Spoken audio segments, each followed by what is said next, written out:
Дундгой аймгийн байгаль орчин аялал жуулчлалын газрын 2020 онд хийсэн онцлог ажил. Иргэдийн ажиллаж амьдрах таатай орчин нөхцөлийг бүрдүүлэх жилийн хүрээнд баг газрын чулуу улсын тусгай хамгаалалттай газар хамгаалалтын сайжруулж, байгаль хамгаалагчийн ажиллах орчин нөхцөл боломжоор хангах үүднээс байгаль хамгаалагчийн байр сайжруулсан эрэгтэй эмэгтэй ноёл орц гарцын хаалга мэдээллийн самбарыг хийлээ. Олон улсын стандартад нийцсэн сургалт хөтөлбөр 4-ийн дагуу аялал жуулчлалын зочдох үйлчилгээний төрөлцсөн сургалтыг 2 дахь жилдээ зохион байгууллаа. Тус сургалтаар тогооч, зөөгч, бартендер, бариста, хөдөж, тайлбарлагч, угтагч зэрэг нийт 10 төрлөөр 100 гаруй иргэдийг хамруулж сертификат олголоо. Ховонцор, хөнгөн цагаан, лааз, уг төрлийн цаасыг шахаж нягдаршруулах грэслэгч төхөөрөмжийг аймагт анх удаа суурилуулснаар тээвэрлэлтийн зардлыг 3-аас 5 дахин хөнгөвчлөө. Хөрсний бохирдол халдвар тус өвчнөөс сэргийлэх үүднээс эр хорооллын нүхэн журдан халж стандартын шаардлага хангасан эко-нойлтой болгох сурталчлах зорилгоор сайн цагаан сумын мандал багт оршин суух нэг өрхийг сонгон ус ашиглахгүй үрцээр ажилдаг бионойл өвлийн дулаалтай амбарын хамт иж бүрнээр нь тогтжууллаа. Хүүхэд залуучуудын чөлөө цагийг зөв боловсон өнгөрүүлэх, спортоор хичээллэх боломжийг бүрдүүлэн цагсан бөмбөгийн талбайг тогтжуулах ажлыг байгаль орчин аялал жуулчлалын газрын албан хаагчид хийж гүйцэтгэлээ. Хуучин талбайг цэвэрлэн, зарим хэсэгт нь дүүргэлт хийж, талбайг тэгшилж будаж, тэмдэгжүүлэн, хуучин шийдийг буулгаж, стандартын шаардлага хангасан шин шийд байрлуулж, нараар цэнгэлдэг гэрэлтүүд, ангилан ялгах хогийн сав, сандал зэргийг тавьж орчныг тогтжууллаа.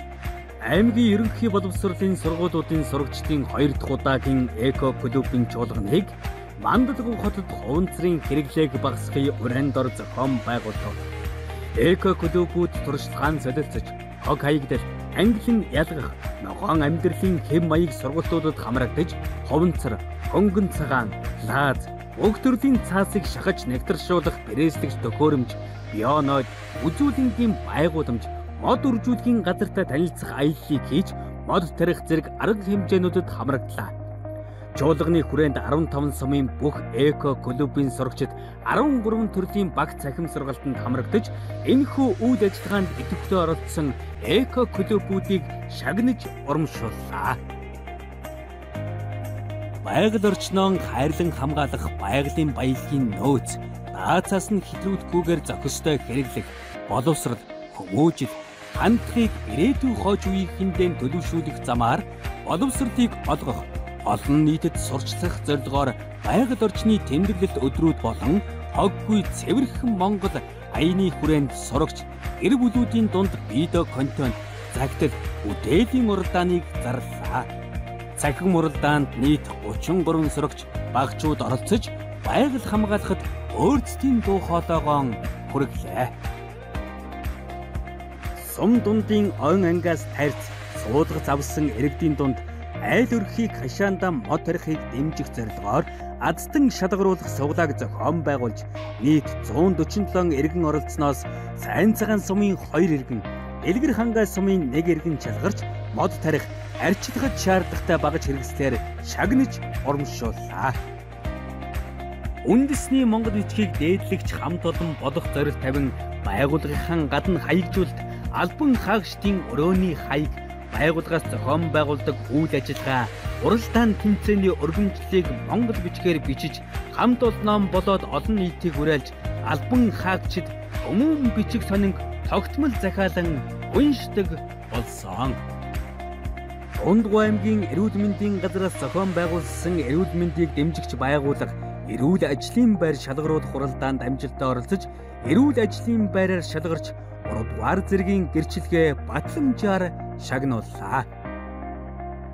Ойжуулалтын ажил 5 гад хийж, ногоон байгууламжийн хэмжээ 1.3%-аар нэмэгдлээ. Зэрлэг амьтад болон малыг ундаалгах зорилгоор 3 булгийн эхийг хамгаалж, 2 газарт ус цэцэг бий болголоо. COVID-19 нөхцөл байдалтай уялдуулан Дундгой аймгийн Байгал орчин аялал жуулчлалын газар болон Сум дундын Ойн ангийн хамт олон 1-3 өдрийн цалин буюу 1 сая төгрөг 30 ширхэг амны хаалтын хамт аймгийн онцгой комист хандууллаа.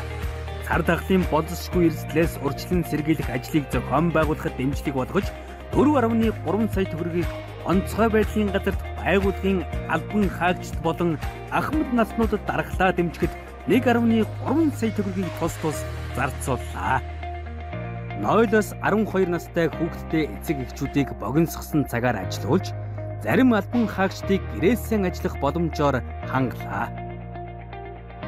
Байгал орчин аялал жуулчлалын газрын улс орон нутгийн тусгай хамгаалалтай газар нутгийн байгаль хамгаалагчдын санаачлагаар байгууллагын албан хаагчдад хоримтлал үүсгэн 1 сая төгрөгөөр COVID-19 цар тахлын хүнд үед олон хүүхэдтэй өрг толгойлсон эмэгтэйчүүд, хөгжлийн бэрхшээлтэй иргэн, асран халамжлах хөнгөй өндөр настангуудыг сонгон 7 өрхөд түлш болон хүнсний зүйлийн тусламжийг үзүүллээ.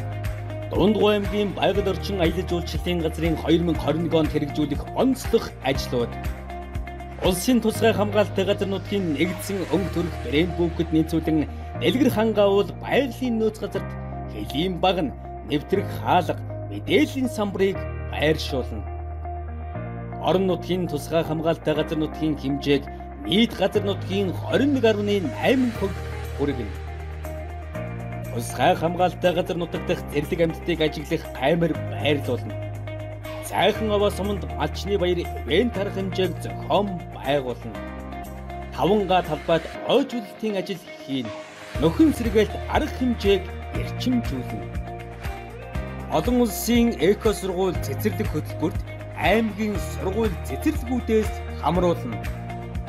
Урбан булгийн эхийг хашиж хамгаалж, усан сан бүхий газарт хамгаалалтын бүс тогтоож, орон нутгийн тусгай хамгаалалтанд авч дэмжлэгжүүлэлтийн ажлыг зохион байгуулна. Зэрлэг амьтдад зориулж биотехникийн арга хэмжээ авч 2 суманд ус цэг байгуулна. Цагаан зураг байгалийн үзэсгэлэн газарт жуулчдад зориулсан отго төгцөг байгуулна. 2020 онд бидэнтэй хамтран ажилласан эргэн аж ахуй нэгж байгууллага, сурагч багчуудаа баярлалаа.